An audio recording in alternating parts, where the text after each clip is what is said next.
আমাকে আমাকে ছেড়ে দিন। আমি আপনার সব কথা শুনবো এখন থেকে। প্লিজ আমাকে ছেড়ে দিন। আরিশ শীতল চোখে লোকটার দিকে তাকালো। মুখে একটা ক্রূর হাসি তার। মুখ দেখে মনে হচ্ছে শিকারকে ভয় লাগাতে পেরে সে বেশ খুশি। তো মিস্টার কাশেম, মনে থাকবে তো? এবার থেকে আশা করি দ্বিতীয়বার আমাকে আর বলতে হবে না কখনো। বন্দি লোক মিস্টার কাশেম ভয়ে কাঁপতে কাঁপতে। না না, কখনো না। আমি আমি এখন থেকে খেয়াল রাখবো বিষয়টা। আপনি বুদ্ধিমান লোক, জিনিসটা আমার ভালো লাগলো। আপনাকে খুব বেশি বোঝাতে হয়নি। আমাকে যেতে দিন প্লিজ। আহা, এত টেনশন করছেন কেন? আপনাকে আমি অবশ্যই যেতে দেব। আপনার কোনো ক্ষতি করার ইচ্ছে আসলে আমার নেই। একটু জাস্ট গল্প করছিলাম আপনার সাথে। আপনি এত ভয় পাচ্ছেন কেন? মিস্টার কাশেম ভীত চোখে তার সামনে বসা লোকটার দিকে তাকিয়ে আছে। চেহারার দিক থেকে মানুষটি বেশ সুপুরুষ, একদম দেবদূত যাকে বলে। এক ধরনের মুগ্ধতা কাজ করে প্রথম দেখায়। বয়সীও মানুষটা বেশ ছোট। মিস্টার কাশেমের বড় ছেলের বয়সই হবে সর্বোচ্চ, নয়তো একটু ছোট বা বড়, কিন্তু সত্যিকারে তার পরিচয় বেশ ভয়ঙ্কর। তার সামনে বসা এই দেবদূতের চেহারার মানুষটি আসলে এলাকার মাফিয়া কিং। আন্ডারওয়ার্ল্ডের সকল কাজ সে কন্ট্রোল করে। এই এলাকার পাতি থেকে মাথা সব গুন্ডা তার আন্ডারে কাজ করে। এই শহরের সকল ব্যবসায়ীর ত্রাসের নাম যেন এই আরিশ। মিস্টার কাশেম অবাক হয় এই বয়সে এই দেবদূতের মতো দেখতে মানুষটার এত প্রতিপত্তি, এত ক্ষমতাশালী সে। তাকে দেখে বোঝার উপায় নেই। কাশেম সাহেব কতক্ষণ চুপ থেকে। না না, তাড়ার জন্য না। মানে ওই আর কি। কখন আমাকে যেতে দিবেন? আসলে বাসায় সবাই টেনশন করছে। না কাশেম সাহেব, জমছে না। এত টেনশন করবেন না তো। টাকাটা নিয়ে টক্কা ফিরে এলেই আপনাকে ছেড়ে দেব। এই তো আর একটু সময় অপেক্ষা করুন। টক্কা প্রায় চলেই এলো। আচ্ছা বলুন, আপনাকে কিভাবে আপ্যায়ন করতে পারি? চা, কফি কিছু খাবেন? মিস্টার কাশেম চমকে আরিশের দিকে তাকায়। কতক্ষণ আগে এই লোকটা তার বুকে বন্দুক ধরেছিল, সে কিনা এখন তাকে জিজ্ঞেস করছে সে চা কফি খাবে কি না। কি অদ্ভুত। না না, ওসবের দরকার নেই। আমি কিচ্ছু খাবো না। আমি ঠিক আছি।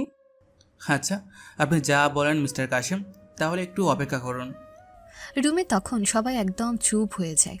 রুমে মিস্টার কাশেম আর আরিশের সাথে সাথে আরও অনেকেই ছিল। সবাই আসলে আরিশের দলের লোক। আরিশের পেছনে তারা সবাই দাঁড়িয়ে আছে। কারো মুখে কোনো কথা নেই। আপনাকে মারাতে খুব ব্যথা পেয়েছেন কাশেম সাহেব? সরি, হ্যাঁ, কিছু মনে করবেন না। কাশেম সাহেব থতমত খেয়ে আরিশের দিকে তাকিয়ে থাকলো। এ তিনি কি শুনছেন? মাফিয়া কিং আরিশ তাকে সরি বলছে মারার জন্য। কাশেম সাহেবের মনে পড়ল কিছুক্ষণ আগেই তিনি প্রচণ্ড মার খেয়েছেন এদের হাতে। এলোমেলো ঝড়, থাপ্পড়, কিল, ঘুষি, লাথি সব কিছু কেন যেন একের পর এক তার উপরে ঝুম বৃষ্টির মতো করে আসছিল। চেয়ারের সাথে শক্ত করে তাকে বেঁধে মুখে কাপড় গুজে দেয়াতে তার চিৎকার আসলে শোনা যায়নি। এখনও তার শরীরে প্রচণ্ড ব্যথা। তিনি কয়েকবার চেয়ার সহ প্রচণ্ড জোরে মাটিতে পড়ে গিয়েছেন। কাশেম সাহেব বুঝতে পারছেন তিনি আদৌ উঠে দাঁড়াতে পারবেন কিনা। তার শরীরের কিছু হাড্ডি মনে হচ্ছে ভেঙে গিয়েছে। এই গুন্ডাগুলো তাকে প্রচণ্ড মারছিল, কিন্তু যেই মুহূর্তে তার ডিমান্ড অনুযায়ী টাকা তাদের দিয়ে দেওয়া হয়, তখন থেকে তারা আর তাকে মারেনি। যদিও এখনও তার হাত চেয়ারের পেছনে একসাথে করে বাঁধা, তবে মুখের বাঁধনটা খুলে দিয়েছে। কাশেম সাহেব একটু স্বাভাবিক হবার চেষ্টা করছেন। কাশেম সাহেব চিচি করে বললেন, জি মানে আচ্ছা, আমি কিছু মনে করিনি। মনে না করলেই ভালো, বুঝলেন? মনে করে আবার বেশি সমস্যা হয়ে যাবে। না না, আমি একদম কিচ্ছু মনে করিনি। ঠিক তখন গোডাউনের ভেতরে আসল টক্কা। আরিশের ডান হাত বলা যায় তাকে। আরিশের সব কাজের তদারকি করে টক্কা। বলতে গেলে টক্কাকে ছাড়া আরিশের জন্য জিনিসপত্র সামলানো প্রায় অসম্ভব। টক্কা একটা কালো ব্যাগে করে 3 কোটি নিয়ে এসেছে। কাশেম সাহেবের পরিবার এই টাকাটা পাঠিয়েছে তার মুক্তিপণ হিসেবে। যদিও আরিশের মতে এটা হচ্ছে দায়িত্ব পালন। মানুষ যখন নিজের দায়িত্ব ভুলে যায় তখন তাকে তার দায়িত্ব মনে করিয়ে দিতে হয়। বস, এই নেন, টাকা নিয়ে আসছি। গুনে ফেল সবাই মিলে, টাকা যাতে বরাবর থাকে। বস, এখনই শুরু করতেছি। ওই সবাই আইয়া পর, গুনা শুরু করি। টক্কার বাকি সবাই মিলে তখন টাকা গুনতে শুরু করে। আরিশের সেদিকে মনোযোগ থাকে না। সে বুঝতে পারে টাকা ঠিকমতোই আছে, তাকে ধোঁকা দেওয়ার সাহস এই শহরে আসলে কারো নেই। তাও সে টক্কা সবাইকে দিয়ে টাকা গোনাচ্ছে একটা ফান হিসেবে। এটা কিছুটা কাশেম সাহেবকে আতঙ্কিত করার জন্য। ভাবটা এমন যে টাকা কম হলে কাশেম সাহেবের কিছু একটা করে ফেলবে। পাশ ফিরে আরিশ একবার কাশেম সাহেবের দিকে তাকায়। ভদ্রলোকের চেহারা প্রায় উল্টে যাওয়ার মতন অবস্থা। আরিশ মনে মনে, মানুষের হক মারার সময় কিছু মনে থাকে না? তখন শুধু সবকিছুতে সুখ আর আরাম, শুধু নিজের উপরে আঘাত এলেই ঠনক নড়ে, নিজের জানটাই প্রিয় মনে হয় শুধু। বড়লোকদের এই স্বার্থপরতার কথা ভাবতে ভাবতে আরিশের মেজাজ খারাপ হয়ে যায়। তার ইচ্ছা করে সব বড়লোকদের মুখে থু থু দিতে। এই পিশাচ বড়লোকগুলো শুধু গরিবের হক মারতে জানে আর নিজের পকেট ভরতে জানে। এদের কাছে গরিবরা যেন মানুষই না। এই যেমন এই কাশিম মির্জা এখন তার সামনে ভেজা বিড়ালের মতন বসে থাকলেও আসলে সে খাঁখু মাল। বিশাল কনস্ট্রাকশনের বিজনেস তার, শয়ে শয়ে শ্রমিক তার কোম্পানিতে কাজ করে, কোটি কোটি টাকা কামালেও শ্রমিকদের বেতন বোনাসের বেলায় প্রচণ্ড ছোট লোক। এই তো কিছুদিন আগে তার কোম্পানিতে কাজ করা শ্রমিকরা বেতন বাড়ানোর জন্য আন্দোলন করলে লোক ভাড়া করে পুলিশ দিয়ে পিটিয়ে তাদের আন্দোলন নষ্ট করে। এমনকি সেখানে থাকা অনেক শ্রমিককে কাজ থেকে বেরো করে দেয়। হুট করে কাজ হারিয়ে অনেক শ্রমিক রীতিমতো অসহায় হয়ে পড়ে।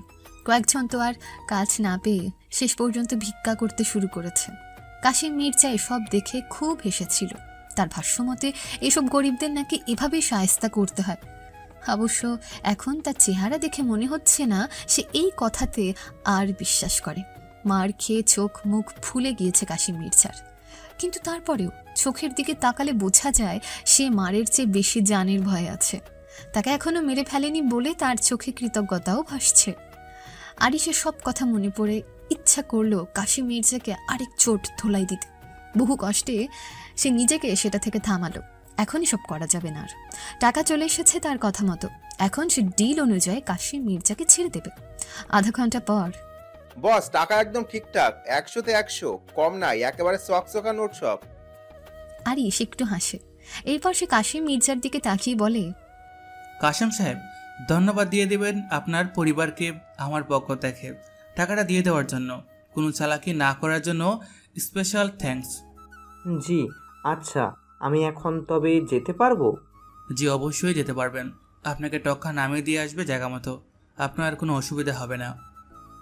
না মানে আমি যেতে পারবো, কোনো সমস্যা হবে না, আপনাকে আর কষ্ট করতে হবে না।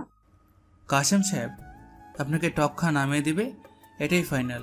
আমার কথা বুঝতে পেরেছেন? আরিশের গলা শুনে কাশিম মির্জা ভয়ে কাঁপতে থাকে। এই গলা বড় ভয়ঙ্কর, আর তর্ক করা যাবে না। মন মেজাজ খারাপ হলে আবার কখন কি করে বসে। জি আপনি যা বলবেন। আরিশ টক্কাকে সাইডে নিয়ে যায়। এরপর সে টক্কাকে বলে, টক্কা, কাশেম সাহেবকে ঠিকমতো স্টেশনে মোড়ে রেখে আসবি। যাওয়ার সময় চোখ বেঁধে নিয়ে যাবি, যাতে কিছু দেখতে না পারে। গাড়ি থেকে ওনাকে নামিয়ে তোরা সোজা দুলাপাড়ার আস্তানায় চলে যাবি। আমি কিছুক্ষণের মাঝে সেখানে চলে যাব। যে বস, বুঝতে পারছি, আমি আপনারা সব আপডেট দিমু। টক্কা আরও 3-4 জন নিয়ে কাশিম মির্জার কাছে আসে। এরপর তারা তার চোখ বন্ধ করে তাকে নিয়ে বের হয়ে যেতে নিলে আরিশ বলে ওঠে, কাশেম সাহেব শুনুন। কাশিম সাহেব ভয় ভয় কণ্ঠে, জি জি বলুন। একটা কথা মনে রাখবেন, গরিব মানুষের হক মারাটা খুব খারাপ।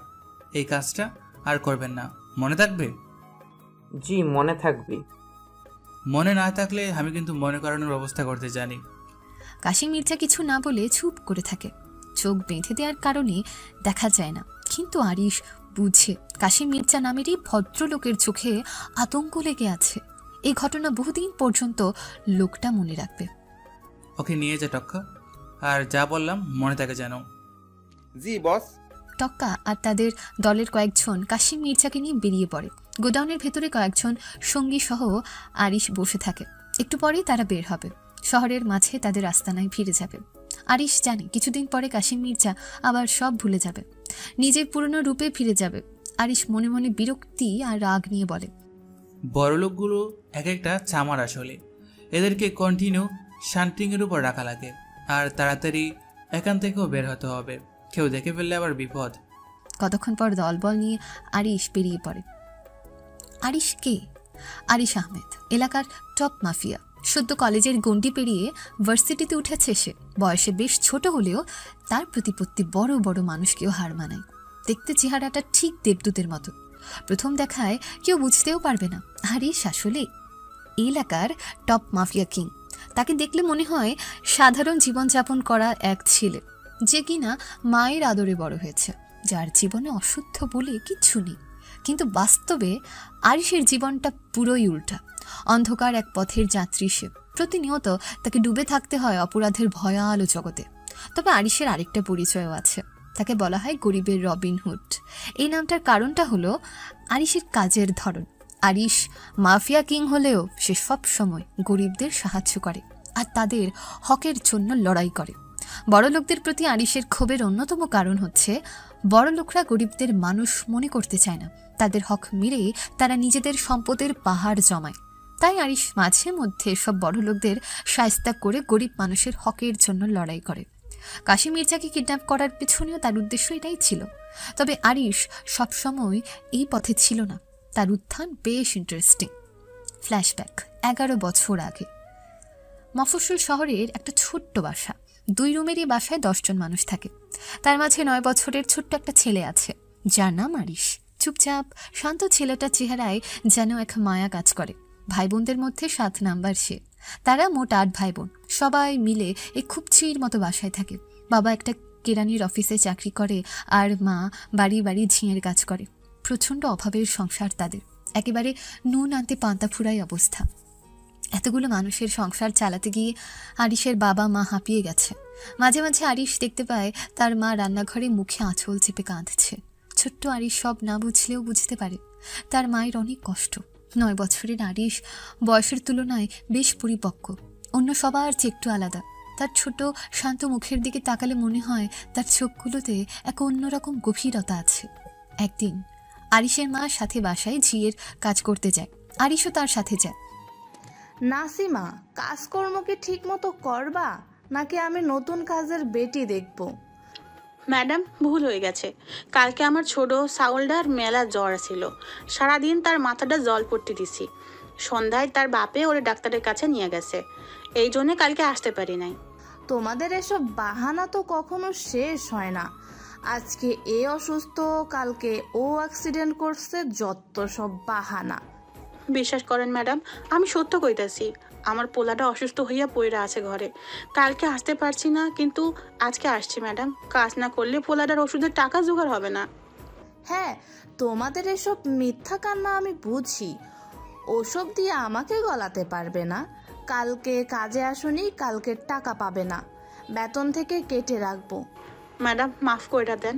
আর এমন হবে না। আমার বেতনের থেকে কাইটেন না। চুপ, একদম চুপ। যা বলেছি তাই। বেশি করলে কাজ থেকে ছাড়িয়ে দেব তোমাকে।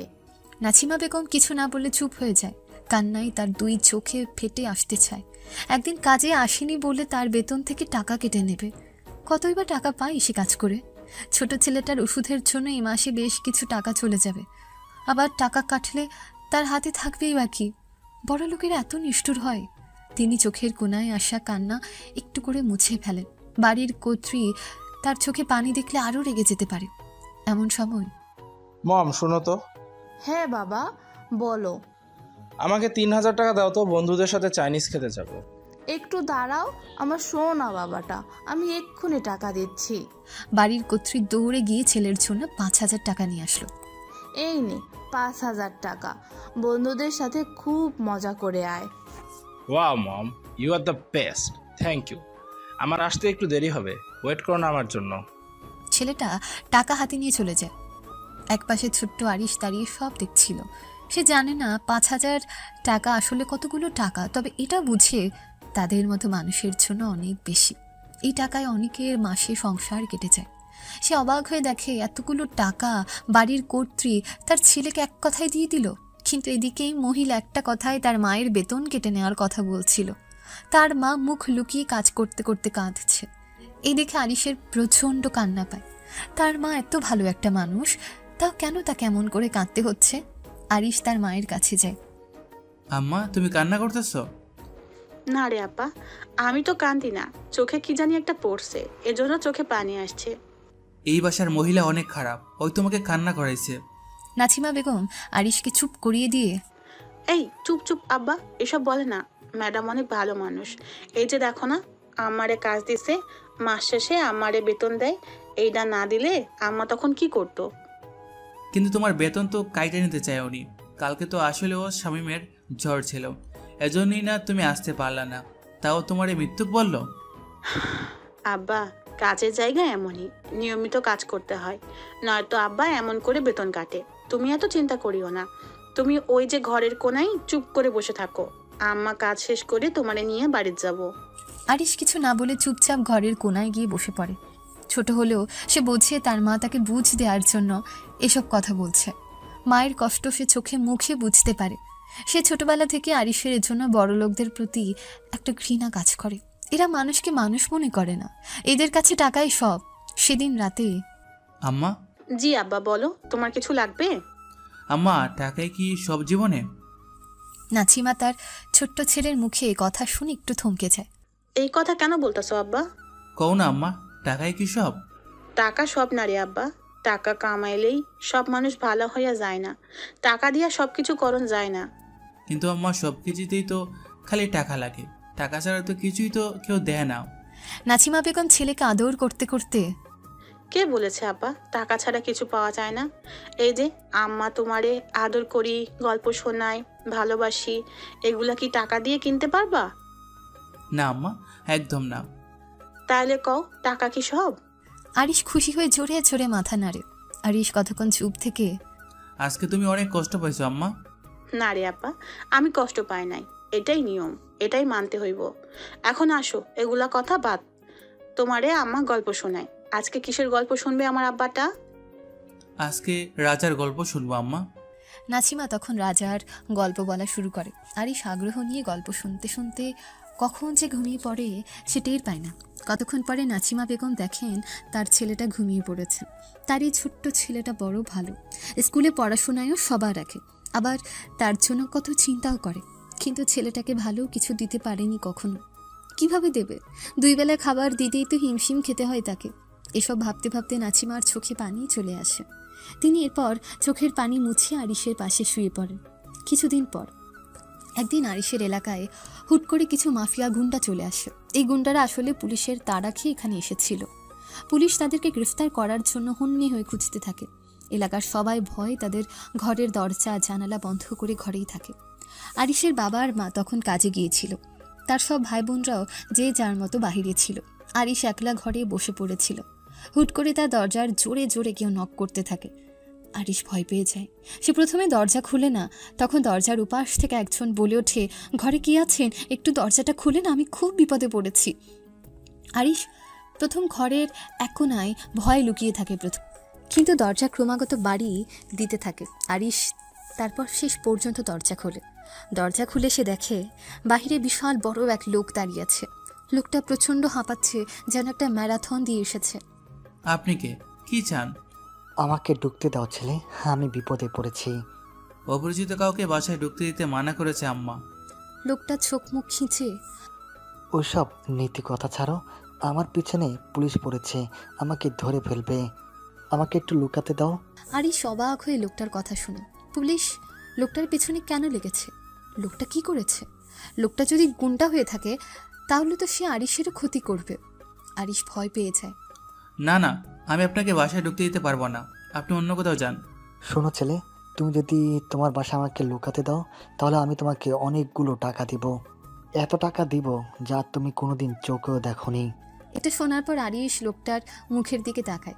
লোকটার চেহারা দেখে মনে হচ্ছিল না যে লোকটা মিথ্যা কথা বলছে। লোকটা আসলেও তাকে অনেক টাকা দেবে যদি সে তাকে লুকানোর জন্য একটু জায়গা দেয়। আচ্ছা ঠিক আছে, আপনি বাসার ভিতরে আসুন। ওই যে ওখানে আমাদের বড় ট্রাঙ্কটা আছে, ওইটার পেছনে আপনি লুকিয়ে পড়ুন। শোনো, পুলিশ বা কেউ যদি আসে, এমনকি যদি জিজ্ঞেস করে তুমি এখানে কাউকে দেখেছো কি না, তখন তুমি বলবে তুমি এদিকে কোনো মানুষকে দেখতে পাওনি, ঠিক আছে? হ্যাঁ ঠিক আছে। কতক্ষণ পর সেখানে একদল পুলিশ চলে আসে। পুলিশ এসে আরিশের বাসার দরজায় নক করে। আরিশ গিয়ে দরজা খুলে দিলে পুলিশ আরিশকে জিজ্ঞেস করে সেখানে কোনো লোককে আসতে দেখেছে কিনা। এই ছেলে শোনো, এদিকে কি একটা লম্বা মতো লোককে আসতে দেখেছো? না স্যার, আমি তো এখানে এমন কাউকে আসতে দেখিনি। তুমি শিওর তুমি কাউকে এখানে আসতে দেখোনি? জি স্যার, আমি পুরোটা সময় ধরে এখানে বসে পড়ছিলাম, আমি এখানে কাউকে আসতে দেখিনি। আচ্ছা ঠিক আছে, তুমি যদি এদিক দিয়ে এমন কাউকে যেতে দেখো তাহলে সাথে সাথে আমাদেরকে জানাবে। আমি অবশ্যই জানাবো স্যার। এরপর পুলিশ সেখান থেকে চলে যায়।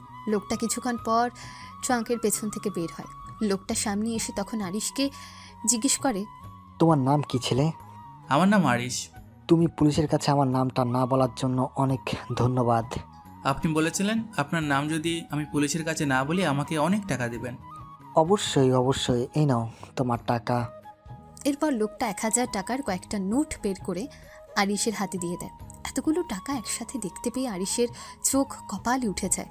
আরিশ লোকটাকে জিজ্ঞেস করে, আপনি আসলে কে? আমি কে সেটা তোমাকে জানতে হবে না। পুলিশ যদি আবার আসে তখনও তুমি কিছুই বলবে না। এরপর লোকটা ঘর থেকে বেরিয়ে যায়। আরিশ পেছন থেকে লোকটার দিকে তাকিয়ে থাকে। সেদিন রাতে আরিশ তার মায়ের সামনে এসে দাঁড়িয়ে আছে। আজকের ঘটনা সে এখনও তার মাকে কিছু বলেনি, এমনকি টাকাগুলোও সে নিজের কাছে রেখেছে। সে বুঝতে পারছে না সে আসলে কি করবে। আজকের ঘটনা শোনার পর তার মা কি তার উপরে রেগে যাবে? এরপর আরিশ আস্তে আস্তে তার মায়ের কাছে গিয়ে বলে, আম্মা, তোমাকে একটা কথা বলার ছিল। ও বাজান, বল তুই কি বলবি? এরপর আরিশ মাকে আজকে সব ঘটনা খুলে বলে। সব ঘটনা শোনার পর আরিশের মা প্রচণ্ড রেগে যায়। ছি ছি, আরিশ, তোরে আমরা এসব শিখাইছি? অচেনা অপরিচিত লোকদের কথায় দরজা খুলতে না মানা করছি? একে তো তুই একজন গুন্ডারে ঘরের মধ্যে আশ্রয় দিছিস, আবার পুলিশকেও মিথ্যা কথা বলছিস, আবার কইতাছোস ওর থেকে টাকাও নিছোস। এমন তুই কবে থেকে হইলি? আরিশ তখন রেগে গিয়ে, আম্মা, তুমি আমার শুধু শুধু বকতাছো, আমি তো খালি একটু সাহায্য করছিলাম লোকটারে। তুই তাহলে লোকটা থেকে টাকা নিলি কেন? এই দুনিয়াতে কেউ কোনো কাজ ফ্রিতে করে না আম্মা, আর বড় হতে হলে অনেক টাকার দরকার। নাছিমা নিজের ছোট্ট এই ছেলের মুখে এই কথা শুনে স্তব্ধ হয়ে যায়। তিনি বুঝতে পারেন না যে তিনি আসলে কি বলবেন।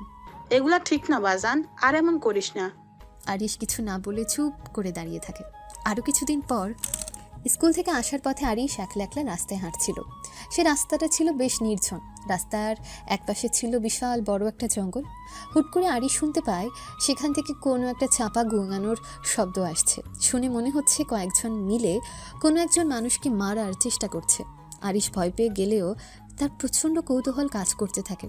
শেষ পর্যন্ত নিজেকে আর থামাতে না পেরে পা টিপে টিপে আরিশ জঙ্গলের ভেতর ঢুকে যায়।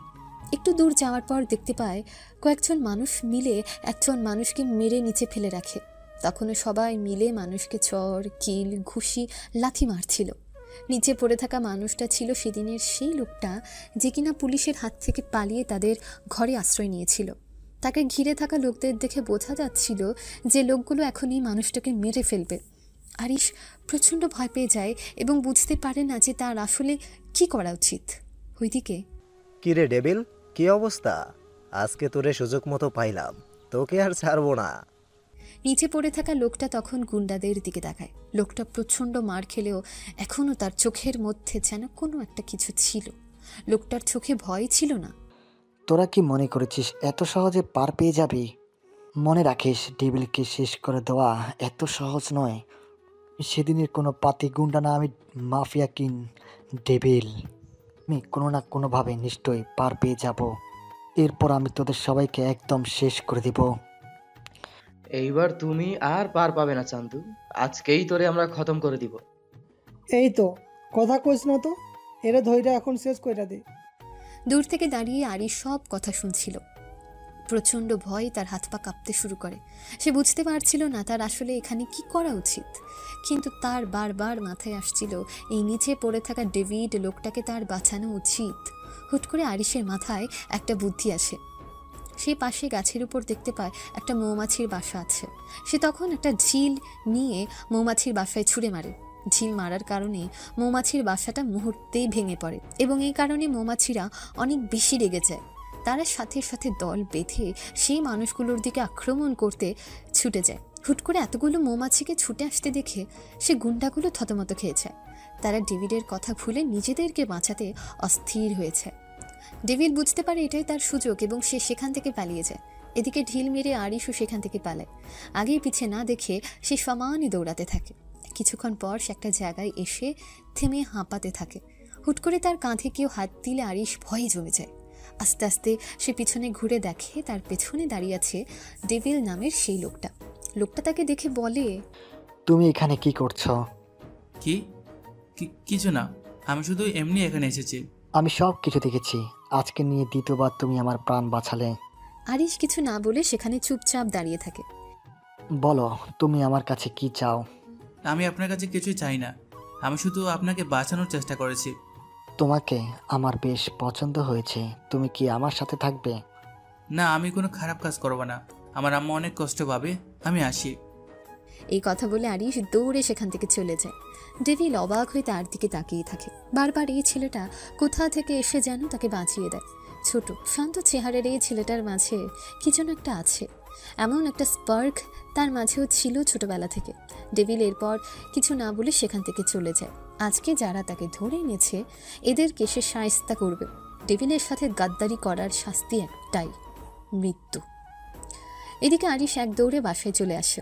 সে আজকে যা করেছে সেটা অনেক বড় রিস্ক। সে এই বিষয়ে কাউকে কিছু জানায় না। এমন করে কিছুদিন কেটে যায়। আস্তে আস্তে আরিশও এসব ঘটনা ভুলে যায়। একদিন সে স্কুল থেকে বের হয়ে দেখে ডেভিল তার স্কুলের সামনে দাঁড়িয়ে আছে। ডেভিলকে দেখে আরিশ একটু ভয় পেয়ে যায়। ডেভিল আরিশকে দেখে এগিয়ে আসে। কেমন আছো আরিশ? আমি ভালো আছি, আপনি? আমি ভালো আছি। তুমি কোন ক্লাসে পড়ো? ক্লাস 4-এ পড়ি। আপনি? খুব ভালো কথা। আপনি কেন এসেছেন এখানে? তোমাকে দেখতে এলাম। আমার সাথে তো আপনার কোনো কাজ নেই। সেটা দেখা যাবে, চলো হাঁটি। ডেভিল আর আরিশ পাশাপাশি হাঁটতে থাকে। আরিশ একটু ভয়ে ছিল। ভয় পেও না আরিশ, আমি তোমাকে কিছু করব না। আরিশ কতক্ষণ চুপ করে থেকে। আপনি সেদিনের লোকগুলোকে পরে কি করেছেন? ডেভিল হো হো করে হেসে ওঠে। এই হাসি শুনে আরিশের বুক কেঁপে ওঠে। এত ভয়ঙ্কর হাসি মানুষের হয়? সেটা তোমাকে জানতে হবে না, ওদেরকে ওদের জায়গায় পাঠিয়ে দিয়েছি। আরিশ কিছু না বলে চুপ করে থাকে। আরিশ, তোমাকে আমার পছন্দ হয়েছে। তুমি বেশ সাহসী আর বিশ্বাসযোগ্য ছেলে। I like it. আরিশ তখনও চুপ। মনে হচ্ছে এই লোকটা আরো কিছু বলবে। তুমি কি আমার সাথে থাকবে আরিশ? আমি অনেক ছোট আর আমার আম্মা কখনোই রাজি হবে না। সেটা আমি দেখে নেব। আমি কোনো অন্যায় কাজ করব না। আমি বুঝেছি আপনিও অপরাধী। আমি এমন হব না। ডেভিল এক দৃষ্টিতে আরিশের দিকে তাকিয়ে থাকে। ছেলেটার ভেতরে আলাদা একটা জোশ আছে। ডেভিল কিছুক্ষণ তার দিকে তাকিয়ে থেকে চুপচাপ সেখান থেকে চলে যায়। এদিকে বাসায় চলে আসে আরিশ। এসে দেখে তাদের বাড়িওয়ালা এসে তার বাবা মায়ের উপর চিৎকার করছে, অপমান করছে তাদেরকে।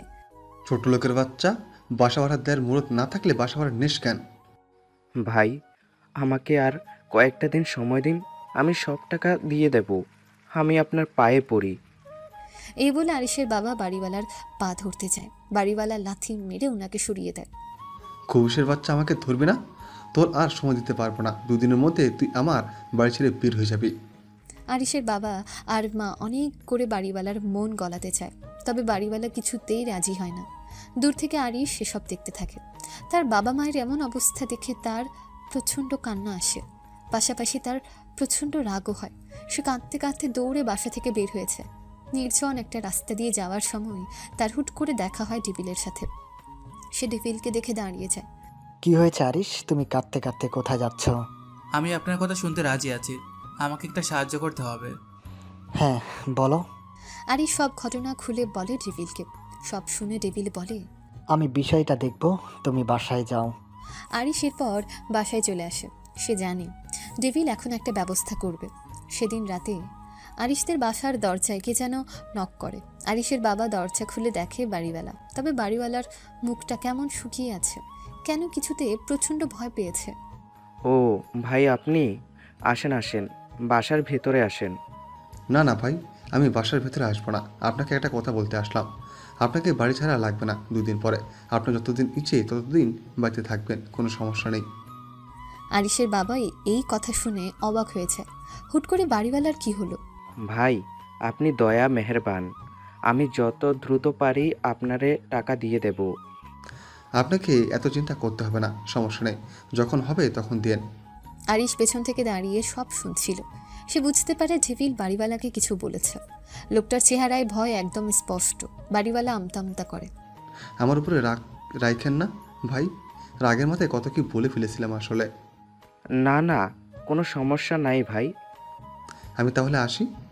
এই কথা বলে বাড়িওয়ালা দ্রুত সেখান থেকে চলে যায়।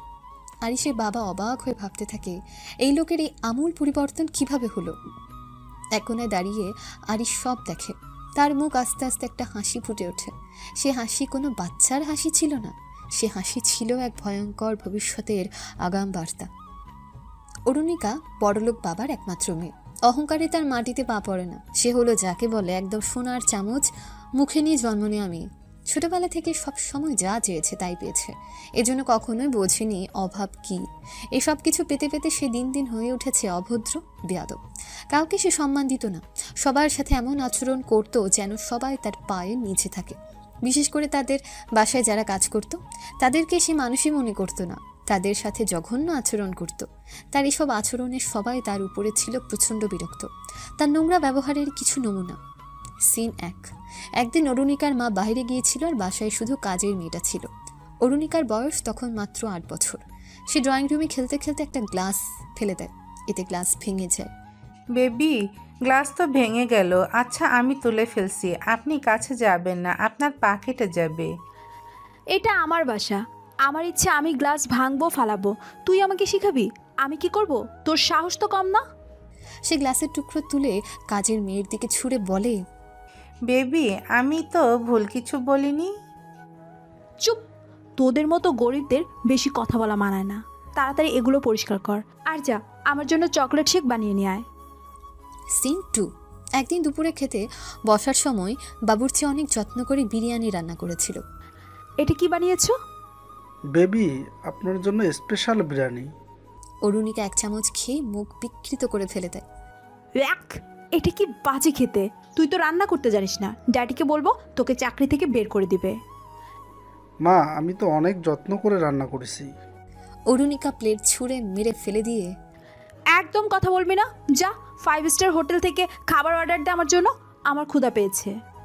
সিন 3। একদিন অরুণিকার স্কুলে তার এক গরিব ক্লাসমেট নতুন ব্যাগ নিয়ে এসেছিল, কিন্তু ব্যাগটা ছিল সস্তা আর পুরনো। অরুণিকা তার বন্ধুদের সাথে আড্ডা দিচ্ছিল। হুট করে তার চোখ যায় মেয়েটার ব্যাগের দিকে। সে তখন তার দিকে এগিয়ে এসে বলে, এটা কি? ছি, কি বিশ্রী নোংরা ব্যাগ। ইস, তোরা এতই গরিব যে একটা ব্র্যান্ডের ব্যাগও কিনতে পারিস না? এই স্কুলে পড়িস কিভাবে? হ্যাঁ? ক্লাসমেট লজ্জায় মাথা নিচু করে। আমার বাবার ব্যবসায় লস হয়েছে, আমাদের তাই এখন খারাপ সময় যাচ্ছে। কি দরকার তাহলে পড়ার? তোদের মতো মানুষেরা তো পড়ালেখা করো, কিছু করতে পারবি না। পুরো ক্লাস আসতে থাকে আর মেয়েটা চোখের পানি লুকিয়ে চুপচাপ বসে থাকে। আরেকদিন সকালবেলা অরুণিকা তার দামি ব্র্যান্ডের ব্যাগটা কাঁধে ফেলে ক্লাসরুমে ঢোকে। পাশে এক গরিব ছাত্র নুরুল ছিল। সে নতুন ভর্তি হয়েছে এখানে। অরুণিকা তাচ্ছিলের হাসি দিয়ে, নুরুল, তুই কি সত্যি এই স্কুলে পড়ো? তোমার মতো লোকদের জন্য তো রাস্তায় সরকারি স্কুল আছে, তোমার তো সেখানে পড়ার কথা। এত দামি স্কুলে কিভাবে আসলে? নুরুল লজ্জিত হয়ে, আমি স্কলারশিপ পেয়েছি, এই জন্য এখানে পড়তে পেরেছি। অরুণিকা হাসতে হাসতে বন্ধুদের দিকে, শুনলে তো সবাই, স্কলারশিপ মানে ফ্রিতে পড়তে এসেছে। আহারে, টাকার অভাব থাকলে মানুষ কত নিচে নামে। অরুণিকার বন্ধুরাও নুরুলকে নিয়ে হাসাহাসি শুরু করে। নুরুল চোখের পানি লুকিয়ে দ্রুত চলে যায়। সিন 4। একদিন স্কুলের গেটম্যান অরুণিকার গাড়ির দরজা খুলে দিতে দেরি করেছিল। তোরা গরিবরা সব সময় এত অলস কেন? একটা কাজও ঠিক মতো করতে পারিস না। ম্যাডাম, একটু দেরি হয়ে গেল, মাফ করে দেবেন, আর এমন হবে না। ক্ষমা? আমি ড্যাডকে বলে তোকে চাকরি খাওয়াবো, যত সব। দারোয়ান ভয় আর কিচ্ছু বলেনি তাকে। অরুণিকা এটা বলে কটকট করে হেঁটে চলে যায়। সিন 5। একদিন স্কুল থেকে বের হয়ে অরুণিকা দেখলো তার গাড়ি এখনো আসেনি। সে 5 মিনিট দাঁড়িয়েছিল স্কুলের বাইরে। তখনই তার গাড়ি চলে আসে এবং ড্রাইভার তাড়াতাড়ি করে তার সামনে চলে আসে। তোকে কতবার বলেছি সময় মতো আসতে? বেবি, ট্রাফিক ছিল। বাহানা দিস না, ড্যাডিকে বলবো তুই দেরি করে আসছিস। তোর জন্য আমাকে দাঁড়িয়ে থাকতে হয়েছে। ড্যাডি তখন তোকে চাকরি থেকে বের করে দেবে। তোদের মতো গরিবদের তো রাস্তা ঝাড়ু দেওয়াই ভালো। ড্রাইভার কিচ্ছু বলে না। অরুণিকা গাড়ি উঠে বসে আর ড্রাইভার চুপচাপ মাথা নিচু করে গাড়ি চালাতে থাকে। এরপর অরুণিকা তার ব্যক্তিগত গাড়িতে বসে মোবাইল স্ক্রল করছে। হঠাৎ একটা ছোট্ট মেয়ে ফুল বিক্রি করতে আসে। আপু, একটা ফুল নেবেন? মাত্র 20 টাকা। অরুণিকা অবজ্ঞার হাসি দিয়ে, তুমি জানো আমার লিপস্টিকের দাম কত? এই 20 টাকার ফুল আমি কি করব? হা! আপু, খুব ক্ষুধা লেগেছে, কিছু খাওয়ার টাকা দিবেন আমাকে? দূর হয় এখান থেকে। গাড়ি পাশে দাঁড়িয়ে আমার সময় নষ্ট করছো, আমার গাড়িটাও ময়লা করে ফেলেছো। ট্রাফিক ছেড়ে দিলে ড্রাইভার গাড়ি স্টার্ট দেয়। মেয়েটা ভয়ে সরে যায়। অরুণিকা আবার মোবাইলে মনোযোগ দেয়। বর্তমান বিলাসবহুল একটা ভিলা, সামনে বিশাল বড় লন, রাজপ্রাসাদের মতো দেখতেই বাড়ি। এটা হচ্ছে অরুণিকাদের বাড়ি। অরুণিকার রুমের পাশে একটা বিশাল বেলকনি আছে। একজন মেড সেখানে রাখা টেবিলে ব্রেকফাস্ট সাজাচ্ছে। অরুণিকা মোবাইলে স্ক্রল করতে করতে এসে বসলো একটা চেয়ারে। ম্যাডাম, আপনার ব্রেকফাস্ট রেডি। এত দেরি কেন হলো? আমি কি সারাদিন না খেয়ে বসে থাকবো? ম্যাডাম, আজ বাজারে একটু দেরি হয়ে গিয়েছিল। ওহ প্লিজ, তোমাদের বাহানার কথা শুনতে চাই না। এখন যাও আমার সামনে থেকে। মেয়ের ভয়ে সরে যায়। অরুণিকা বিরক্ত মুখে নাস্তা খায়। এমন সময় তার মোবাইলে কল আসে। ও হাই তৃষা, বলো কি খবর? তৃষা কলের ওপাশ থেকে, এই শুনেছিস আমরা সবাই বালিতে ট্রিপ প্ল্যান করেছি, তুই তো আসবি রাইট? ডেফিনেটলি। আর শোনো, টাকা পয়সা চিন্তা করতে হবে না, আমি স্পন্সর করছি। ও মাই গড, তুই তো দারুণ রে। আচ্ছা তাহলে কালকে মিটিং করব প্ল্যানিং এর জন্য। ডান, কালকে মলে দেখা করিস। বাই। কল কেটে দিয়ে অরুণিকা এক গ্লাস জুস নেয়, তারপর বাবার কাছে যায়। সিন 2। শওকত হাসান অরুণিকার বাবা, দেশের টপ কোটিপতি ব্যবসায়ী, যার টাকার কোনো শেষ নেই। তিনি নিজেও জানেন না তার অ্যাকাউন্টে ঠিক কত টাকা আছে। তিনি সকালবেলা সোফায় বসে সংবাদপত্র পড়ছিলেন। অরুণিকা এসে পাশে বসে। ড্যাডি, আমার একটা ছোট্ট রিকোয়েস্ট আছে, তোমাকে রাখতেই হবে। বলো প্রিন্সেস, কি চাও? আমি আর আমার বন্ধুরা বাড়িতে যাচ্ছি, একটু হ্যাং আউট করতে চাই সেখানে। তুমি তো জানো ভার্সিটির ক্লাস শুরু হয়েছে, তার আগে একটু ফান করতে চাই। কত টাকা লাগবে? মাত্র 10 লাখ, প্লিজ ড্যাডি। তুমি আমার একমাত্র মেয়ে, যা চাইবে তাই পাবে। কালকে তোমার অ্যাকাউন্টে পাঠিয়ে দিব। Thank you so much daddy, you are the best. সে বাবাকে জড়িয়ে ধরে, তারপর খুশি হয়ে উঠে চলে যায়। সিন 3। লোকেশন বালির সমুদ্র তীরে। অরুণিকার তার বন্ধুর একটা 5 স্টার রিসোর্টে উঠেছে। সবাই সুইমিং পুলে আনন্দ করছে। অরুণিকা এক গ্লাস ককটেল হাতে সানগ্লাস পরে বসে আছে। হে গড, এই জায়গাটা অসাধারণ। আমি বলেছিলাম না, শুধু বড় লোকরা জানে কিভাবে এনজয় করতে হয়। ব্রিজে চলো, সানসেট মিস করা যাবে না। সবাই বিচের দিকে যায়। তারা সেখানে পার্টি করতে থাকে। কিছুক্ষণ পর সেখানে ছেঁড়া জামা কাপড় পরা এক বৃদ্ধ লোক আসে এবং সে এসে হাত দিয়ে বালি সরিয়ে কিছু খুঁজতে থাকে। এটাই সমস্যা, যেখানে খুশি সেখানে এসব গরিব লোকজন চলে আসে। এদের জন্য কোথাও গিয়ে শান্তি নেই। ওকে, একটু মজা শেখানো দরকার। অরুণিকা কাছে গিয়ে বৃদ্ধকে দেখে। তুমি এখানে কি করছো? মা, আমার নাতির জন্য একটা ছোট্ট উপহার খুঁজছিলাম। এখানে একটা শামুক ছিল। শামুক লাগবে? নাও। এই বলে তখন অরুণিকা বালি তুলে বৃদ্ধের গায়ে ছুঁড়ে মারে। তার বন্ধুরা সবাই হেসে ওঠে। বৃদ্ধ অবাক হয়ে যায়, কিন্তু কিছু না বলে চলে যায়। তোর এই অ্যাটিটিউড আমি অনেক এনজয় করি অরু। ডেফিনেটলি, আমার সব কিছুই সেরা। এই বলে তারা আবার নাচতে থাকে। বিচে গানের আওয়াজ বাড়তে থাকে, পার্টি চলতে থাকে। 11 বছর পর আরিশ এখন মাফিয়া কিং। 3 বছর আগে ডেভিল মারা গেলে ডেভিলের জায়গা নাই আরিশ। একদিন একটা বড় কনফারেন্স রুম, চারপাশে সশস্ত্র লোকজন দাঁড়িয়ে আছে। মাঝখানে বসে আছে আরিশ, ঠান্ডা দৃষ্টিতে সামনে তাকিয়ে। একজন গ্যাং মেম্বার, বস, প্রতিদ্বন্দ্বী গ্রুপ আবার আমাদের এলাকায় প্রবেশের চেষ্টা করছে। তারা এলাকার বস্তি তুলে দিতে চায়। আমি তো আগেও বলেছি, গরিবদের ক্ষতি হলে তাদের বিরুদ্ধে দাঁড়াবো আমরা। বস, তারা সরাসরি আমাদের বিরুদ্ধে আসতে চাইছে। তারা বস্তিতে থাকা আমাদের লোকজনকেও মেরেছে। আরিশ চেয়ারে হেলান দিয়ে, তাদের একটা কড়া শাস্তি হবে। যারা নিরীহ মানুষদের কষ্ট দেয় তাদের জন্য আমার কোনো দয়া নেই। তাদের জন্য শুধু শাস্তির ব্যবস্থা হবে। অনেক রাত হয়েছে, বাইরে ঝিঝি পোকার ডাক শোনা যাচ্ছে। নাছিমা রান্না শেষ করে চুলার পাশে বসে আরিশের অপেক্ষায় আছে। কিছুক্ষণ পর দরজা খুলে আরিশ ঢোকে। কালো শার্ট গায়ে, চোখে গাঢ় ক্লান্তি। সারাদিন বাহিরে থেকে মাত্র সে বাসায় এসেছে। নাছিমা বেগম চোখ শুরু করে। আচ্ছা, এইভাবে রাত করে ফিরতে তোর ভালো লাগে? ঘড়ির কাঁটা দেখছোস? আম্মা কাজ ছিল। এই কাজ কইরা কয়দিন বাঁচবি? যা করতাছোস তার শেষ ভালো হয় না রে বাবা। আরিশ চুপচাপ চেয়ার টেনে বসে, একটা গ্লাসে পানি ঢেলে খায়। এসব তুই ছাড় রে বাবা, তোরা যা করস এতে আল্লাহর বরকত নাই। দুনিয়ার কিছু পাওয়ানোর লোভে কি আখিরাত নষ্ট করবি? আম্মা, আমি যা করি সেটা অন্যায়ের বিরুদ্ধে দাঁড়ানোর জন্য। আমি নির্দোষ মানুষদের কষ্ট দেই না আম্মা। বেশি কথা কইস না। ডেভিলের লগে ঘুরতাছোস, গুলি বন্দুকের কাম করতাছোস, এগুলা ভালা নাই? অন্যায়ের বিচার তুই করবি? আমি গরিবদের কষ্ট দেই না, অন্যদের মতো আমি পয়সা লোভ করি না। কিন্তু বাবা, তোরা নিয়ে ভয় লাগে। ডেভিল বস নাই, এখন তুই গ্যাং চালাস, কিন্তু তুই কি মনে করস তোকে সবাই মানবে? এই পথে শুধু বিশ্বাসঘাতকতা আর মৃত্যু আছে। আরিশ মুখ নিচু করে। সে জানে মায়ের কথাগুলো মিথ্যা নয়। আমি বসকে কথা দিয়েছি, আমি এই দল ছাড়তে পারবো না। কিডা ছিল এই ডেভিল বস? তোর বাবা ছিল, খালুয়া ছিল, তুই কেন ওর কথা রাখবি কিন্তু নিজের মায়ের কথা শুনবি না? আরিশ কিছু বলে না, শুধু দূরে তাকিয়ে থাকে।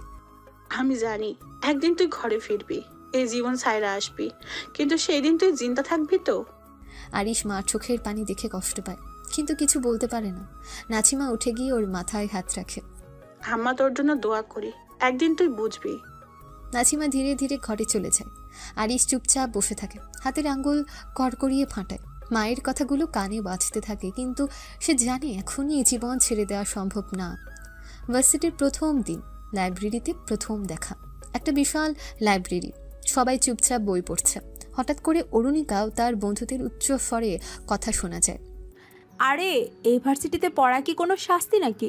লাইফটা উপভোগ করতে এসেছি, এত পড়াশোনা কে করে? হ্যাঁ, একদম ঠিক বলেছিস। বইটই পড়ে লাভ আছে? শুধু চিল আর চিল হবে মামা। তার উচ্চস্বরে হাসে, গান গায়। চারপাশে শিক্ষার্থীরা বিরক্ত হয়ে তাদের দিকে তাকায়, কিন্তু কেউ কিছু বলে না। আরিশ লাইব্রেরির এক কোনায় বসে বই পড়ছিল। সে বিরক্ত হয়ে উঠে এসে তাদের সামনে দাঁড়ায়।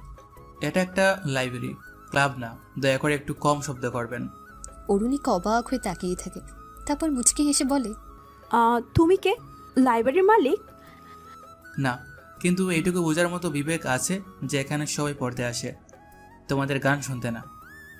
এই ছেলে মুখ সামলে, তোর তো সাহস তো কম না। জানিস আমরা কে? তোমার কি ধারণা তুমি শক্ত গলায় আমাকে বললে আমি ভয় পেয়ে যাব? তুমি জানো আমি কে?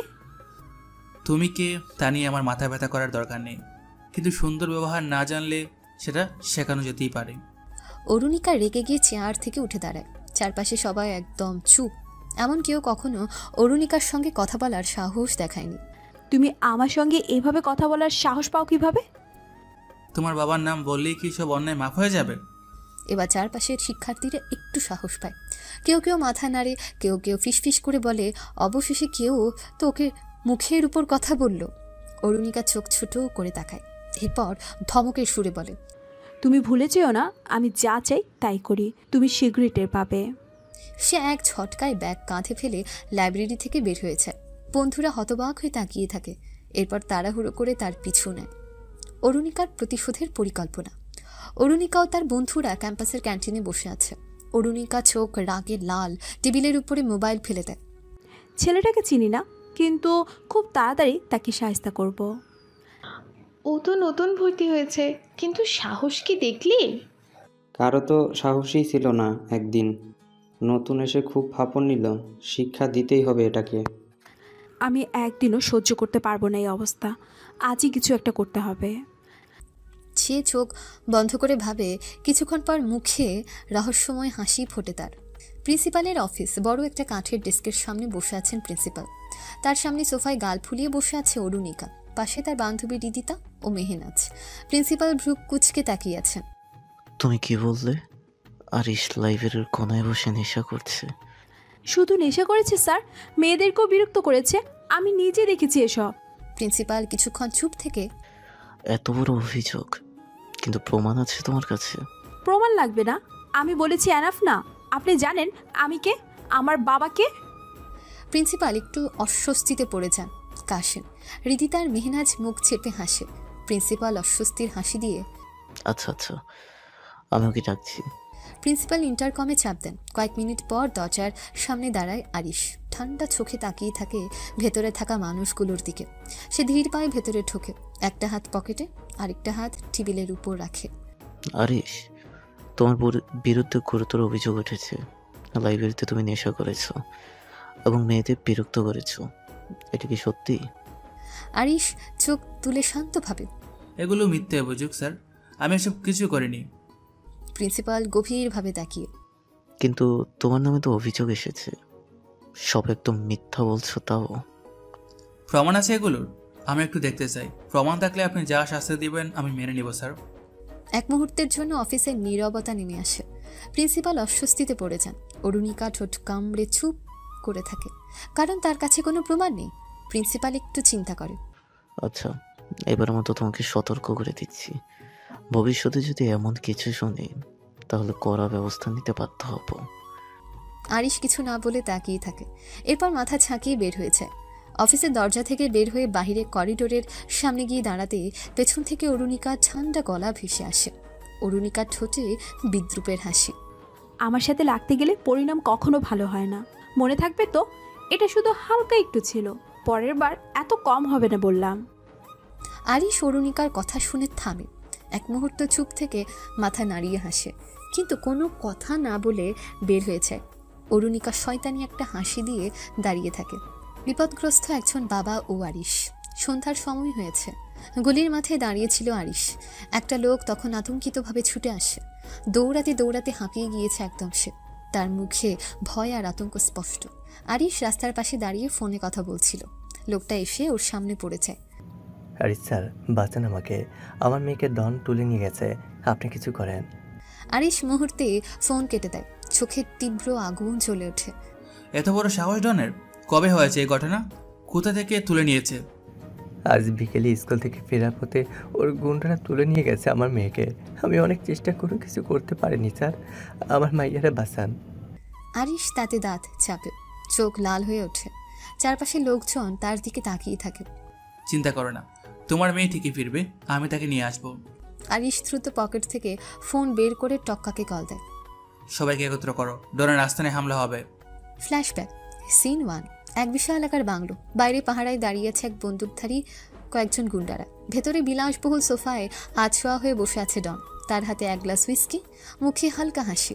সামনে দাঁড়িয়ে আছে কয়েকজন লোক, কাঁপতে থাকা গলায় কিছু বলার চেষ্টা করছে। বস, আমরা টাকা দিতে চাই, কিন্তু এত চাঁদা। ডন ধীরে ধীরে গ্লাস নামায়। তার চোখের ভেতরে ভয়ঙ্কর দৃষ্টি। চাঁদা দিতে পারবে না? বেশি হইয়া যায়। হঠাৎই ডন হাতের গ্লাস ছুঁড়ে মারে লোকটার মুখে। লোকটা মাটিতে পড়ে যায়, তার নাক দিয়ে রক্ত ঝরতে থাকে। আমি তোরে জিগাইয়া টাকার পরিমাণ কমু? রমরমা বিজনেস করবি কিন্তু আমাদের খুশি করবি না, এইটা তো হইব না। এখন যদি টাকা না দিস তোর দোকান থাকবে না। পেছন থেকে একজন গুন্ডা সামনে এসে দাঁড়ায়, হাতে লোহার রড। বস, কি করব? 2টা আঙুল ভেঙে দে, যেন মনে থাকে, আর যাতে সাহস না করে তর্ক করার। গুন্ডা সাথে সাথে লোকটার হাত মুচড়ে ধরে। লোকটা চিৎকার করে ওঠে, কিন্তু কেউ তাকে বাঁচাতে আসে না। এক অন্ধকার ঘর। কিছু মেয়ে কাঁপতে কাঁপতে বসে আছে, তাদের হাতে দড়ি বাঁধা, চোখে ভয়ের ছাপ। দরজা খুলে ঢোকে ডন। বাসে তার ডান হাতে সোহাগ দাঁড়িয়ে আছে। ডন একটা মেয়ের চুল টেনে ধরে। জানিস তোরা কিসের জন্য এখানে? মেয়েটা ফুপিয়ে কাঁদতে থাকে, কিচ্ছু বলে না। কান্না করবি না, তোর জন্য ভালো জায়গা ঠিক করেছি, বিদেশে পাঠিয়ে দেব, আরামের জীবন পাবি। পেছন থেকে আরেকজন গুন্ডা বলে ওঠে, এরা পালানোর চেষ্টা করছে বস। ওহো, পালানোর চেষ্টা? একজনের গালে চড় বসিয়ে দেয়। তোদের সাহস বেড়ে গেছে। মেয়েগুলো ভয়ে একসঙ্গে কাঁপতে থাকে। ডন সোহাগের দিকে তাকায়। ওইগুলোর ব্যবস্থা কর, আজকের রাতের মধ্যে মাল ডেলিভারি দিতে হবে। জি বস, করতেছি। সিন 3, চাঁদাবাজি। ডনের গ্যাংয়ের কিছু লোক একটা দোকানে গিয়ে দোকানের কর্মচারীকে মারধর করছে। হঠাৎ সেখানে হাজির হয় দোকানের মালিক। সে কাঁদতে কাঁদতে অনুনয় করছে, বস, আমার বোনের বিয়ে, আমাকে একটু সময় দেন। ডনের লোকেরা তার কর্মচারীকে মারা থামায়, কিন্তু মালিক ছেলেকে মারতে থাকে। তখনই ডন গাড়ি থেকে নেমে আসে। সময় দিব? তোকে সময় দিলে আমার প্রভাব থাকবে? বস, আমি টাকা ফেরত দিয়ে দেবো, প্লিজ। ডন পকেট থেকে বন্দুক বের করে যুবকের পায়ে গুলি করে দেয়। যুবক চিৎকার করে মাটিতে পড়ে যায়। এইবার সময় নে, আরাম করে হাঁটতে শিখ। অনেক সময় দিলাম, লুলা হইয়া যা। চারপাশে লোকজন ভয় পেয়ে ছড়িয়ে পড়ে, কেউ কিছু বলতে সাহস পাচ্ছে না। সিন 4, খুন। রাতের অন্ধকার এক নির্জন রাস্তা। একটা গাড়ি এসে থামে। ভেতর থেকে নামানো হয় একজন হাত পা বাঁধা লোককে। ডন গাড়ি থেকে বেরিয়ে আসে, সিগারেটের ধোঁয়া ছাড়তে ছাড়তে তার দিকে তাকায়। শেষবারের মতন জিজ্ঞেস করছি, আমার টাকা কই রাখছস? বললা দে এক্ষুনি। লোকটা কিছু বলতে পারে না, তার মুখ কাপড়ে বাঁধা। ডন ইশারা করলে তার গুন্ডারা লোকটাকে ধরে গর্তের সামনে নিয়ে যায় আর তার মুখটা খুলে দেয়। বিশ্বাস করেন বস, আমি জানি না। আচ্ছা, তুই তাহলে বলবি না? তাহলে মর। বিশ্বাসঘাতকের জায়গা কবরেই হয়। এক গুন্ডা পেছন থেকে গুলি চালায়। লোকটা ধপ করে পড়ে যায় গর্তের ভেতরে। ডন মুখে অদ্ভুত হাসি নিয়ে গাড়িতে উঠে বসে। চল গাড়ি চালু কর, নতুন কাজ আছে। ডনের দলের গাড়িগুলো স্টার্ট নেয়। রাতের অন্ধকারে তারপর মিলিয়ে যায়। বর্তমান এক অন্ধকার ঘর। ডনের হাতে রাখা সিগারেট থেকে ধোঁয়া উঠছে। বিশাল সোফায় পা তুলে বসে আছে ডন। সামনে কিছু মেয়ে ভয়ে কুকড়ে আছে। পেছনে কয়েকজন বন্দুকধারী দাঁড়িয়ে। ডন সিগারেটের ধোঁয়া ছাড়তে ছাড়তে, তোমরা কাঁদো কেন গো সুন্দরী? তোমাদেরকে কি মারছি আমি? মেয়েগুলো কাঁদছে। তাদের মধ্যে একজন কাঁদতে কাঁদতে ডনের দিকে তাকালো। কেঁদে লাভ নেই, এইখানে যারা আসে তারা আর ফেরে না।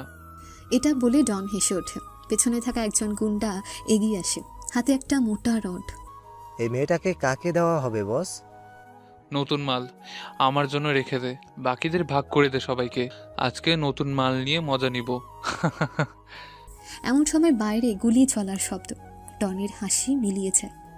সিন 3, গ্যাং ওয়ার শুরু। ডনের আস্তানায় বাইরে কালো একটা গাড়ির সামনে দাঁড়িয়ে আছে আরিশ। তার পেছনে কালো, টক্কা আর আরও কয়েকজন গ্যাং মেম্বার। হাতে বন্দুক, চোখে প্রতিশোধের আগুন। বস, আজ কি পুরো আস্তানায় ঘুরিয়ে দিব? ডনকে জ্যান্ত ধরতে হবে। টক্কা মাথা নাড়ে আর সবাই প্রস্তুত হয়। হঠাৎ গেট খুলে যায়। ভেতর থেকে বেরিয়ে আসে ডনের দল। উভয় গ্যাং মুখোমুখি হয়।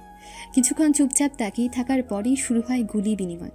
চারদিক থেকে গুলির শব্দে পরিবেশ কেঁপে ওঠে। আরিশ 2 হাতে পিস্তল বের করে গুলি চালায়। টক্কা, কালুও সাথে সাথে ঢুকে পড়তে থাকে ডনের আস্তানায়। ডনের লোকজন পাল্টা গুলি চালায়, কিন্তু আরিশের দল আগ্রাসী হয়ে ধেয়ে আসে। গোলাগুলি চলতে থাকে। ঠিক তখন হঠাৎই আরিশ ডনের সামনে এসে পড়ে। ডন বন্দুক বের করে, কিন্তু আরিশ ততক্ষণে সামনে ঝাঁপিয়ে পড়ে। ওর মুখে শক্ত ঘুষি বসিয়ে দেয়। ডন পড়ে যায়, কিন্তু সাথে সাথেই উঠে দাঁড়ায়। পকেট থেকে ছুরি বের করে ঝাঁপিয়ে পড়ে। আজ শেষ করে দেব তোকে। আরিশ দ্রুত একপাশে সরে গিয়ে ডনের হাতে লাথি মারে। ছুরিটা ছিটকে পড়ে যায়। তারপর আরিশ ডনের গলা চেপে ধরে তাকে দেয়ালের সাথে ধাক্কা দেয়। তোর সময় শেষ ডন। ডন হিচকে তুলে, কিন্তু কিছু বলার আগেই আরিশ তাকে ঘুষি মেরে মাটিতে ফেলে দেয়। সিন 4, মেয়েটার উদ্ধার। একটা ঘর থেকে কাঁদতে কাঁদতে বেরিয়ে আসে মেয়েটি। আরিশ তাকে দেখে কাছে যায়। ভয় নেই, এখন তুমি নিরাপদ। তোমাকে আর কেউ কিছু করতে পারবে না। মেয়েটা কাঁপতে কাঁপতে আরিশের দিকে একবার তাকায়, তারপর দৌড়ে তার বাবার দিকে ছুটে যায়। আর আপনাকে কিভাবে ধন্যবাদ দিব জানি না। আমি ধন্যবাদের জন্য এসব করি না, অন্যায়ের বিরুদ্ধে দাঁড়ানো আমার দায়িত্ব। আরিশ আর তার দল সেখান থেকে চলে আসে। পথে গাড়িতে আরিশের দলের সবাই আড্ডা দেয়, গান করে। আরিশ তাদের দিকে তাকিয়ে হাসে। তার দলের অনেকের জীবনটাও ছিল একদম ভয়ঙ্কর। অন্ধকার পথ থেকে তাদেরকে সে তুলে এনেছিল এক সময়। ফ্ল্যাশব্যাক। সিন 1, কালুর জীবন বদলে দেওয়া। এক অন্ধকার গলি, রাত গভীর। কয়েকজন মাদকাসক্ত যুবক রাস্তার পাশে পড়ে আছে। কেউ সিগারেট টানছে, কেউ নেশার সিরিঞ্জ হাতে নিয়ে অজ্ঞান হয়ে আছে। তাদের মধ্যে একজন কালু, বয়স বড়জোর 15 হবে। সে আধশোয়া হয়ে নেশার একটা বোতল হাতে নিয়ে ঝিমোচ্ছে। হঠাৎ একজোড়া কালো জুতা সামনে এসে দাঁড়ায়। দেখা যায় আরিশ দাঁড়িয়ে আছে, চোখে তীক্ষ্ণ দৃষ্টি। ভাই, আমার মতো নষ্ট মানুষের খবর নিতে আইসস কেন? কালু চোখ তুলে তাকায়। আরিশকে দেখে একটু ভয় পায়, কিন্তু পরক্ষণে হাসতে চেষ্টা করে। কতদিন এভাবে পড়ে থাকবে কালু? আরিশ হাত বাড়িয়ে দেয়, শক্ত গলায় বলে, যদি সত্যি নষ্ট হতে চাইতি তাইলে তোরে এখানেই ফেলে চলে যেতাম, কিন্তু তুই আমার ভাই হবি, এই জীবন ছাড়বি। কালু একটু দ্বিধা করে, কিন্তু তার চোখে পানি চলে আসে। আস্তে আস্তে হাত বাড়িয়ে দেয়, আরিশ শক্ত করে ধরে তুলে নেয়। চল নতুন জীবন শুরু করি। কালু আরিশের হাত ধরে উঠে দাঁড়ায়। সিন 2, টক্কার দুর্ভাগ্যের রাত। এক ব্যস্ত রাস্তা, মাঝরাত এখন, বৃষ্টিতে চারদিক ভেসে যাচ্ছে। রাস্তার পাশে এক ভাঙা দোকানের সামনে বসে আছে টক্কা, গায়ে ছেঁড়া শার্ট, চোখে হতাশা। তার পাশে কিছু গুন্ডা দাঁড়িয়ে আছে। টাকা ফেরত দিবি কবে টক্কা? ভাই একটু সময় দেন, আমি জোগাড়। গুন্ডা দুজন হঠাৎ টক্কার মুখে ঘুষি মারে, সে মাটিতে লুটিয়ে পড়ে। সময় শেষ, এখন যা আছে সব দিয়ে দে। টক্কা চোখ বন্ধ করে কাঁপতে থাকে। ঠিক তখনই পেছন থেকে এক গাড়ি এসে থামে। গাড়ি থেকে নামে আরিশ, সাথে কালু। হাত সরা ওর গা থেকে। গুন্ডারা চমকে তাকায়। একজন কিছু বলতে যাবে, কিন্তু আরিশের চোখের দৃষ্টি দেখে আর কিছু বলতে পারে না। তুই তুই এখানে কেন? টক্কা এখন আমার লোক, ওকে আর ছুবি না। গুন্ডারা এই কথা শুনে ভয় পেয়ে আর কিচ্ছু বলে না, দ্রুতও পালিয়ে যায়। টক্কা ধীরে ধীরে উঠে বসে, হতবাক হয়ে তাকিয়ে থাকে। তুই আমার জন্য? এই শহরে কেউ একা না, যদি পাশে কেউ থাকে। চল, আজকে থেকে তুই আমার দলে কাজ করবি। টক্কার চোখে পানি চলে আসে। সে ধীরে ধীরে আরিশের দিকে হাত বাড়ায়। সিন 3, ছোট ছেলেটার জীবন বাঁচানো। একটা সরু গলির ভেতর থেকে চিৎকারের শব্দ আসছে। এক লোক একটা ছোট্ট ছেলেকে ধরে রেখেছে আর সমানে মারধর করছে। বাচ্চাটা কাঁদছে, হাত জোর করছে।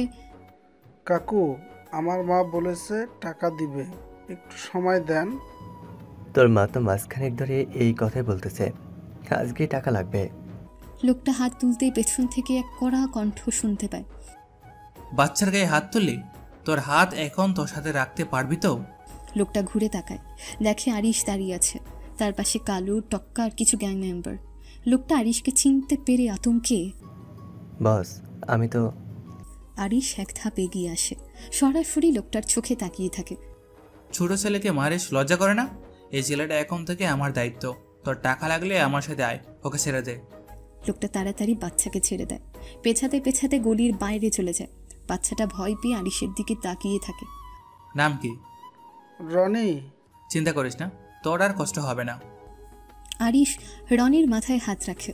কালু আর টক্কা পাশে দাঁড়িয়ে থাকে। নতুন পরিবারের সদস্য হিসেবে রনিকে গ্রহণ করে। বর্তমান সিন 5, ডনের প্রতিজ্ঞা। ডনের লোকেরা তাকে তুলে নিয়ে যাচ্ছে। সে মাটিতে পড়ে আছে, তার ঠোঁট ফাটা, চোখ ফুলে গেছে, কিন্তু তার চোখে প্রতিশোধের আগুন জ্বলছে।